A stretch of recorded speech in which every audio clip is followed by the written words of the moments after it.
बिस्मिल्लाहिमिनश्शैतानिर्रजीम बिस्मिल्लाहिर्रहमानिर्रहीम। अस्सलामु अलैकुम नाज़रीन, मैं हूँ आपका मेज़बान Mirza Nadeem Baig, program views on news with Mirza Nadeem Baig में। नाज़रीन मोहतरम, आज रमज़ान साल का आखिरी दिन है, यानी 31 दिसंबर है और जुमे रात का रोज़ है। जुमे रात के रोज़ के ख़बरनामे के साथ आपकी खिदमत में हाजिर हूँ। जैसा कि आप जानते हैं कि हमारे ख़बरनामे में स्पेन, यूरोप और दीगर ममालिक की दिन भर की अहम ख़बरें शामिल होती हैं। आज की सबसे पहली खबर का ताल्लुक स्पेन से है।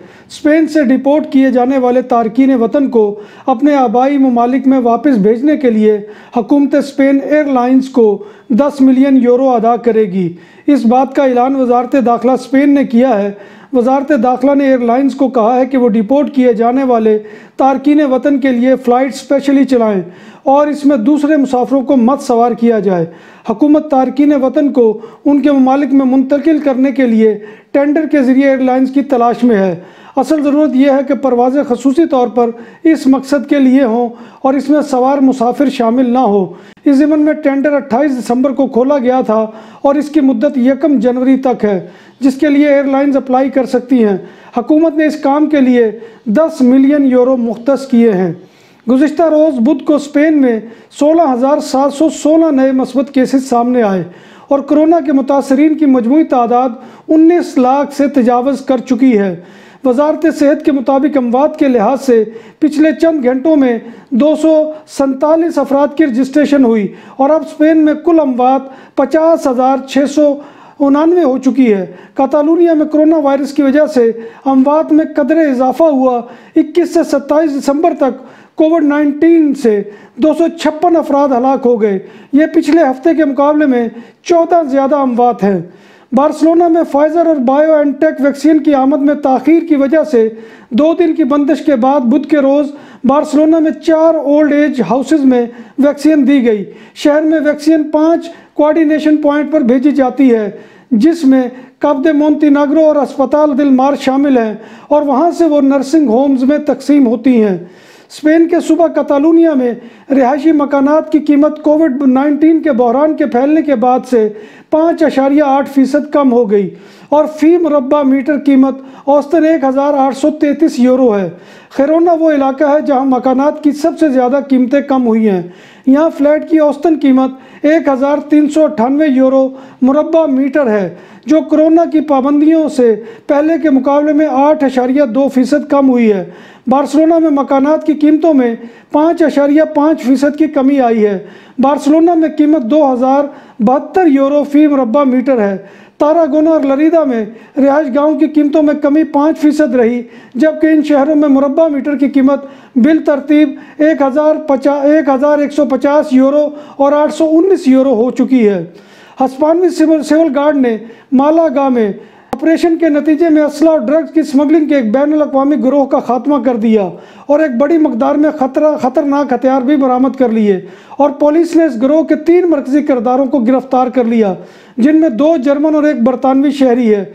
पुलिस ने 121 छोटे हथियार, 160 आतिशी असला, 22 राइफलें और 8 सब मशीन्स कब्जा में ले ली। इसके अलावा 9,967 कारतूस, 8 साइलेंसर्स, 273 मैगजीन और 1.5 किलो फौजी मवाद धमाका खेज भी बरामद किया और एक दस्ती बम भी मिला। यह गिरोह एक बैनुल-अक़वामी तंजीम का हिस्सा है जिस पर 3 साल से पाबंदी है। गिरफ्तार गिरोह का ताल्लुक इंतहाई दाएं बाजू के गिरोहों और नाजी तहरीकों से था। गिरफ्तार अफराद ने अपने घर में नाजी अलामात, अशिया, वर्दी और झंडों का एक म्यूज़ियम भी बना रखा था। स्पेन की पुलिस ने 40 नौजवानों को सोशल नेटवर्क पर बच्चों की फौश वीडियो आम करने के इल्ज़ाम में हिरासत में ले लिया। इस ज़िम्न में तफ्तीश के बाद बार्सिलोना में 8, मैड्रिड में 7, साबिया में 3, वालेंसिया में 3, बिस्काया में 3, आस्तूरिया में 3, अलिकांते में 2, मुर्सिया में 2, टेनरिफे में 2, अल्बा, कोर्तोबा, कादिस, मालागा, कस्पागोवा और ग्रान कनारिया के इलाकों में मुबैना मुलजमान की शनाख्त हुई थी और गिरफ्तारी के वारंट जारी हुए थे। 40 गिरफ्तार अफराद में से 34 मुलजमान कम उम्र हैं।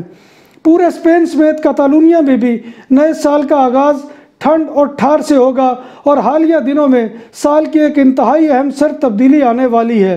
कातालुनिया में कोरोना और पेरिनूस के पहाड़ पहले ही ढके जा चुके हैं और चंद दिन स्पेन समेत पूरे कातालुनिया में काफ़ी ठंड हो चुकी है। स्पेन के इलाके पाइस बास्को के शहर सांस बस्तिया में पुलिस की पेट्रोल कार दरिया में गिरने से जो पुलिस एहलकार हलाक हो गया था, पुलिस ने उसकी शनाख्त जारी कर दी है। उसका नाम एनिगो आचारी है और उसकी उम्र 47 साल है।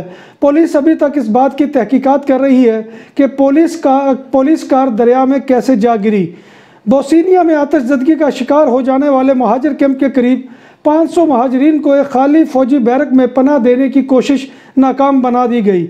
इलाके के सियासतदानों और मुकामी बाशिंदों के एहतजाज के बाद तारकीन वतन की फ़ौजी बैरक में मुंतकली रोक दी गई। मुकामी आबादी नहीं चाहती कि उनके पड़ोस में महाजरीन को रिहाइश फराहम की जाए। सैकड़ों अफराद पनाह के मुतबादिल ठिकाने की तरफ मुंतकली के लिए बसों में रात भर इंतज़ार करते रहे, जिसके बाद उन्हें वापस जलकर तबाह किए हो जाने वाले कैंप की तरफ ही छोड़ दिया गया। बरतानिया दुनिया भर में ऑक्सफोर्ड और एस्ट्राजेनेका की बनी हुई वैक्सीन की मंजूरी देने वाला पहला मुल्क बन गया। बरतानिया में इससे कबल फाइजर और बायोएनटेक की तैयार करदा वैक्सीन लगाने का अमल जारी है। बरतानिया में कोरोना वायरस की नई किस्म सामने आने के बाद नॉर्वे ने बरतानिया से मुसाफिर बरदार परवाज़ों पर पाबंदी को 2 जनवरी तक बढ़ा दिया है। नॉर्वे की वजारत सेहत की जानिब से बयान में कहा गया है कि मुमकिना तौर पर इस पाबंदी में तोसी हो सकती है। एबटाबाद आबादी के एतबार से पाकिस्तान का 40वां शहर है, मगर कोरोना के एतबार से पहले नंबर पर है। National command and control centre Islamabad ने जारी करदा आदाद शुमार की रोशनी में बताया है कि एबटाबाद कोरोना के पॉजिटिव केसेस के हवाले से मुल्क भर में पहले नंबर पर आया है। Pakistan command and control centre के जारी करदा आदाद शुमार के मुताबिक गुज़िश्ता 24 घंटों के दौरान 15.95% पॉजिटिव केसेस के साथ एबटाबाद पहले, जबकि पाकिस्तान का सबसे बड़ा शहर कराची 14.81% के साथ दूसरे और सिंध का दूसरा बड़ा शहर हैदराबाद 14.47% के साथ तीसरे नंबर पर है।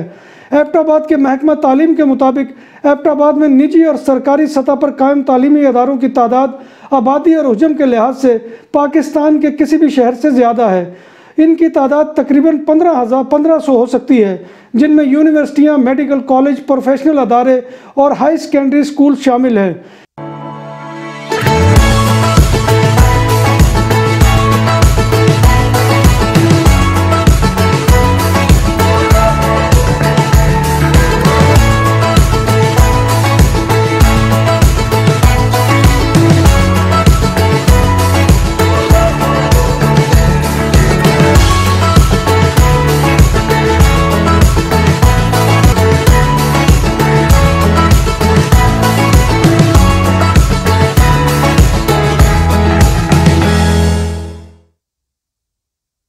यूनियन ने चीन के इंसानी हकूक़ के मुतनाज़ा रिकॉर्ड के बावजूद बीजिंग हुकूमत के साथ अरबों यूरो की सरमायाकारी के एक तारीखी मुआहदे की मंजूरी दी है।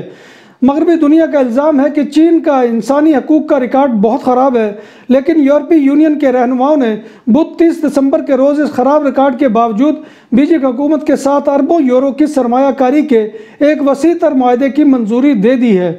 यूनियन को उम्मीद है कि इस मुआहदे से फ्रीकैन के माबाइन मुनाफा बख्श कारोबार के दरवाजे खुल जाएंगे। मुआहदे के पीछे सोच ये है कि इससे यूरोपीय और चीनी कंपनियों के लिए मुतअद्दिद शोबों में तिजारत के नए मौके पैदा होंगे। यूरोपीय कंपनियां manufacturing, engineering, banking, accounting, real estate, telecom और कारोबारी मुशावरत जैसे शोबों में चीन में बेहतर रसाई हासिल कर सकेंगी। यूरोपीय कमीशन के मुज़ाकरातकार इस मायदे में ये शामिल करवाने में कामयाब हो गए हैं कि यूरोपीय सरमायाकारी को चीन में दाखिली हरीफ सरमायाकार अदारों के मुकाबले में कमतर नहीं समझा जाएगा। चीनी दवासाज कंपनी सिनोफार्म की तैयार करदा कोरोना वैक्सीन की बीजिंग हुकूमत ने मंजूरी दे दी है। चीनी हुकूमत की जानिब से जारी करदा एक बयान के मुताबिक आदाद शुमार से जाहिर होता है कि यह वैक्सीन बहुत ही कारगर है और दूसरी वैक्सीन के मुकाबले में 79% कामयाब हुई है। मैंने अपने वालिद को लोगों से डांट खाते सुना, गलियों में कचरा उठाते देखा। हम बहन भाइयों को अच्छी तालीम दिलाने के लिए उन्हें हर जगह जलील होते देखा। स्कूल में ये बताते हुए मुझे शर्म महसूस होती थी कि मेरे वालिद भैंसों का दूध बेचते हैं, लेकिन आज मुझे फ़ख्र हो रहा है कि मैं उस ख़ानदान की बेटी हूँ। ये महज अल्फाज नहीं बल्कि एक बेटी की दर्द से फ़ख्र महसूस करने तक की दास्तान है। 26 साला सोनल शर्मा का ताल्लुक़ इंडियन रियासत राजस्थान के शहर उदयपुर से है। चौथी जमात से लेकर अब तक उनका दिन का आगाज़ गाय भैंसों का गोबर उठाने के साथ होता था, मगर अब वो जल्द जज बनकर लोगों को इंसाफ देगी। सोनल शर्मा का राजस्थान के जुडिशल सर्विसेज के मुकाबले के इम्तिहान में 2018 में इंतखाब हुआ था। मुकाबले के इम्तिहान के नताइज तो गुज़िश्ता बरस ही आ गए थे, लेकिन वो एक नंबर से रह गई थी और इनका नाम वेटिंग लिस्ट में आ गया था। अब उसी वेटिंग लिस्ट में उनका नाम कामयाब उम्मीदवारों की फहरिस्त में पहुंच गया है। 29 दिसंबर 2020 को उनकी दस्तावेज़ात की तस्दीक हुई। सोनल ने स्कूल और कॉलेज की तालीम उदयपुर में हासिल की। वकालत की तालीम हासिल करने के दौरान साइकिल पर घरों तक उन्होंने दूध तक भी बेचा और कॉलेज भी गई, और वो 10वीं और 12वीं जमात में टॉपर रही हैं और BA-LLB में भी उन्होंने गोल्ड मेडल हासिल किया है। क्रिकेट टीम की इंतज़ामिया ने न्यूजीलैंड के खिलाफ क्राइस्टचर्च में बाबर आजम को खिलाने का फैसला किया है। टीम मैनेजमेंट के मुताबिक न्यूजीलैंड के खिलाफ बाबर आजम को मैच खिलाने के लिए उनके मुकम्मल फिट होने का इंतज़ार आखिरी वक्त तक किया जाएगा। टीम मैनेजमेंट के मुताबिक जल्दबाजी में बाबर आजम को खिलाकर कोई ख़तरा मोल नहीं लेना चाहते। बाबर आजम के हाथ की तकलीफ़ का जायज़ा ले रहे हैं। टीम इंतज़ामिया के मुताबिक इस दौरान क्राइस्टचर्च के ट्रेनिंग सेशन में बाबर आजम के हाथ में तकलीफ़ का जायज़ा लिया जाएगा। नाज़रीन मोहतरम, ये थी आज की ख़बरें जो मैं आपकी खिदमत में लेकर हाजिर हुआ था, और रवां साल की ये आखिरी ख़बरें हैं। इंशाअल्लाह कल नया साल जो है वो शुरू हो रहा है और नए साल की ख़बरों के साथ आपकी खिदमत में आऊँगा। लेकिन उससे पहले गुजारिश यही है कि आप हमारे चैनल को माशाअल्लाह बहुत अच्छे तरीके से सब्सक्राइब कर रहे हैं, और जिन लोगों ने सब्सक्राइब कर दिया उनसे बस गुजारिश यही है कि वो अपने दूसरे दोस्तों को भी इस तक जो है वो रसाई दें और उनको भी कहें कि वो हमारे चैनल को सब्सक्राइब करें। नाज़रीन मोहतरम, हमारे प्रोग्राम को लाइक करें, शेयर करें और कमेंट बॉक्स में आकर कमेंट करना मत भूलें, क्योंकि आपका कमेंट करना जो है वो हमारी रहनुमाई और हमारी बैकअप करने के लिए बहुत ही जो है वो कारगर साबित होता है। तो नाज़रीन मोहतरम, इस दुआ के साथ आपसे इजाज़त चाहूँगा कि अल्लाह तबारक व ताला नया साल हमारे लिए अमन और शांति का साल बनाए, और अल्लाह तबारक व ताला इस साल के दौरान जो है ये वबा जो इस वक्त दुनिया के ऊपर छाई हुई है इसका ख़ात्मा करे, और जो परेशान हाल लोग हैं अल्लाह तबारक व ताला नए साल में उनके लिए खुशियों भरी ज़िंदगी लेकर आए, और तमाम लोग जो है वो ईमान और सेहत की सलामती के साथ ज़िंदा रहें, और हम दोस्तों को नया साल मुबारक। वस्सलाम।